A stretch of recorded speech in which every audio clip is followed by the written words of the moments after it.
इन्होंने पूछा है कि मुझे नाद सुनाई देता है, अब आगे और क्या करना है। इसको एक उपमा से समझें, जैसे कोई नमक का पुतला था। रामकृष्ण परमहंस यह उपमा कहा करते थे। जंगल में भटकता था वह पुतला। किसी ने उससे कहा कि सागर तुम्हारा स्रोत है और सागर ही तुम्हारा गंतव्य है, तुम सागर को खोजो। नमक का पुतला ढूंढते ढूंढते पता लगाते लगाते एक दिन सागर के पास पहुंच गया। वहां के लोकल लोगों से उसने पूछा, उन्होंने कहा कि हाँ यही सागर है।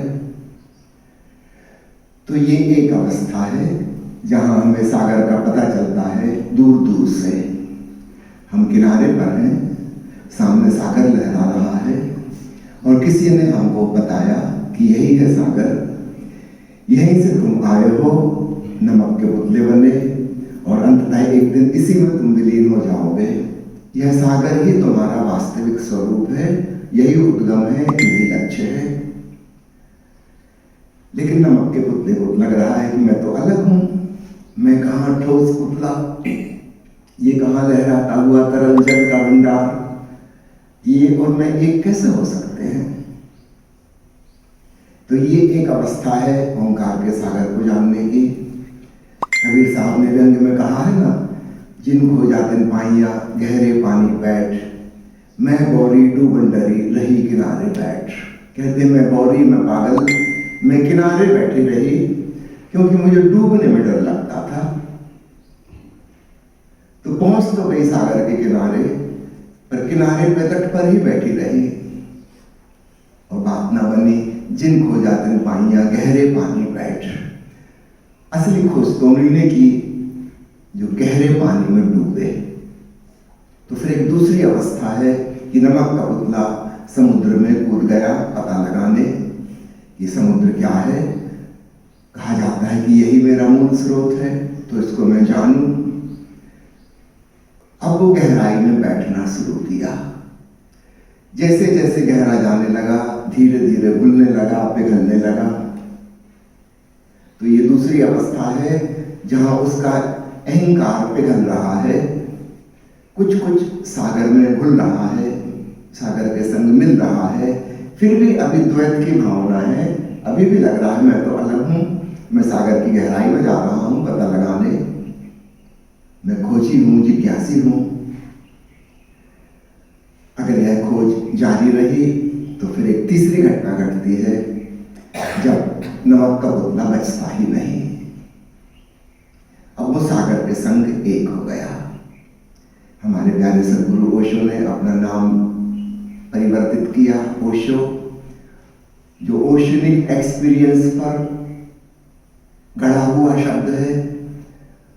वह आत्मा जो परमात्मा के सागर में विलीन हो गई, वह बूंद जो सागर के संग एक हो गई, अब अलग थलग ना रही, वो जो ओशनिक एक्सपीरियंस है, सागरी अनुभव, बूंद समानी समुद्र में सो कतहेरी जाए, वह अनुभव जिसे हुआ वह ओशो। तो नमक का पुतला अब बचा ही नहीं, वह खुद ही सागर हो गया। हम ब्रह्मास्मि जैसी बात आ गई। तो तीन अवस्थाएं हो गई ओंकार को जानने की। एक है दूर दूर से पहचानने की। हम जंगल से तो निकल के आ गए, विचारों का जंगल, कामनाओं का जंगल, कल्पनाओं का जंगल, स्मृतियों का जंगल, महत्वाकांक्षाओं का जंगल, वहां से हम दूर निकल के आ गए सागर के किनारे। सागर से परिचय हो गया। लेकिन अभी नमक के पुतले में कोई फर्क नहीं पड़ा, वो तो वैसे ही का वैसा है। थोड़ी देर पहले जंगल में जैसा था वैसे ही वो सागर के तट पर खड़ा है, अभी कोई रूपांतरण नहीं हुआ। फिर भी एक सौभाग्य की घटना तो घट गई, तट के किनारे आ गया, सागर का नाद सुनाई दे रहा है, लहरों की आवाज आ रही है। तो जंगल में भटके हुए, पहाड़ियों में भटकते हुए अन्य पुतलों की तुलना में ये बड़े सौभाग्य की घटना है कि सागर के किनारे तक आ गया। अब दूसरी सौभाग्य की घटना होगी कि वह सागर में डुबकी लगाना शुरू करे। गुरु नानक देव जी ने उसको कहा है मनन, पहली अवस्था को कहा है श्रवण, हमको नाम सुनाई देने लगा। दूसरी अवस्था है मनन। मनन का अर्थ है डुबकी। सामान्यतः हम दो शब्दों का प्रयोग करते हैं इकट्ठा, चिंतन मनन। आपने कभी सोचा ना हो कि इन दोनों में फर्क क्या है? फर्क तो कुछ होगा नहीं, तो दो शब्दों की जरूरत नहीं थी। और अक्सर हम इकट्ठे यूज करते हैं चिंतन मनन। इनमें अंतर क्या है? चिंतन ऐसे है जैसे सागर की लहरों पर ऊपर ऊपर सतह पर कोई तैरे, ए बिंदु से बी बिंदु पर, बी से सी पर, सी से डी पर, एक्स वाई जेड, ऊपर ही ऊपर लहरों लहरों में तैर रहा है कोई, ये है चिंतन। तो सामान्यतः जब हमारा मन विचार करता है तो हम चिंतन करते हैं, एक विचार से दूसरा विचार, तीसरा, चौथा, एक लहर से दूसरी, तीसरी, चौथी, लहरी लहर, लहरी लहर, रहते लेकिन ऊपर ही हैं, भीतर नहीं जाते। मनन मन की ऐसी अवस्था है जहां हम एक ही जगह पर डुबकी लगाते हैं। तो चिंतन में भी यात्रा है, मनन में भी यात्रा है, लेकिन दोनों में भेद है। चिंतन में हम सतह सतह पर रहे और मनन में गहराई में गए। एक तैरने के समान है, दूसरा डूबने के समान है।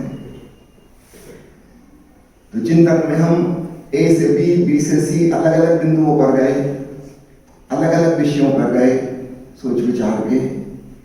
मनन में एक ही विषय, उसकी गहराई में गए, ए से ए डैश से और A2, A3, A4, A5, ए से हटे नहीं है, एक ही गहराई में जा रहे हैं। तो एक हॉरिजॉन्टल यात्रा है, दूसरी वर्टिकल। तो मनन में बड़ा फर्क पड़ गया। इसमें भी हम मन का उपयोग कर रहे हैं, लेकिन एक विषय को पकड़ा है और उसमें डूब रहे हैं। कंटेम्पलेशन शुरू हो गया। हम विषय बार बार बदल नहीं रहे हैं। अब ओंकार श्रवण तो फिर उसी में ही जा रहे हैं, अन्य सब चीजें छूट गई। तो एक था कि किनारा छूटा, सागर में आए। अब दूसरी स्थिति है कि सतह छूटी, गहराई की तरफ, तलहटी की तरफ चले। इस डुबकी में धीरे धीरे धीरे क्रमशः समय बीतता जाता है और नमक का पुतला घुलता जाता है, पता भी नहीं चलता कब। धीरे धीरे धीरे धीरे फिर एक महासौभाग्य की आखिरी घड़ी आती है जब नमक का पुतला बचता ही नहीं। तो इन्होंने पूछा है कि ओंकार श्रवण तो हो रहा है, अब आगे क्या? तो आगे मनन में डुबकी, अन्य सब चीजें छूट जाए, उसी में डूबना है। और फिर अंततः डूबते डूबते वो तीसरी घटना को हम कर नहीं सकते, वो हमारे हाथ में नहीं है। ये दो चीजें हम कर सकते हैं, जो हमारे वश में है वो हम करें। फिर कुछ प्रभु कृपा से होता है, वो हमारे हाथ में नहीं है। वो नमक का पुतला कब पिघल के गायब हो जाएगा। कबीर का वचन है ना, हेरत हेरत हे सखी रहा कबीर हेराए, बूंद समानी समुद्र में सोकत हेरी जाए। खोजते खोजते खोजते कबीर खो गया। कई लोग पूछते हैं कि आध्यात्मिक यात्रा का समापन कब होता है? कुछ पहचान? यात्रा का समापन तभी होता है जब यात्री समाप्त हो जाए, जब खोजने वाला खो जाए। अब तो कोई बचा ही नहीं, तो अब कौन खोजेगा? यात्री नहीं बचा, यात्रा कौन करेगा? जब तक मुझे लग रहा है कि मैं हूं, इसका मतलब अभी यात्रा बाकी है, अभी और आगे जाना है। जब मैं ही ना बचूं, तब तो कोई प्रश्न पूछने वाला भी नहीं रहा कि आगे की यात्रा क्या। अब तो एक रहस्यमय जगत में विलीन हो गए, गायब हो गए। तो इन उपमाओं से समझना, एक नमक के पुतले का जंगल से, पहाड़ से, भटकन से निकल के सागर के किनारे पहुंचना। दूसरा, सागर में मनन डुबकी शुरू, अब सतह सतह पर नहीं, गहराई में चले, तलहटी की तरफ। और तीसरा, वो प्रभु प्रसाद से, प्रभु कृपा से होता है, उसमें हमारा कोई प्रयास काम नहीं आता।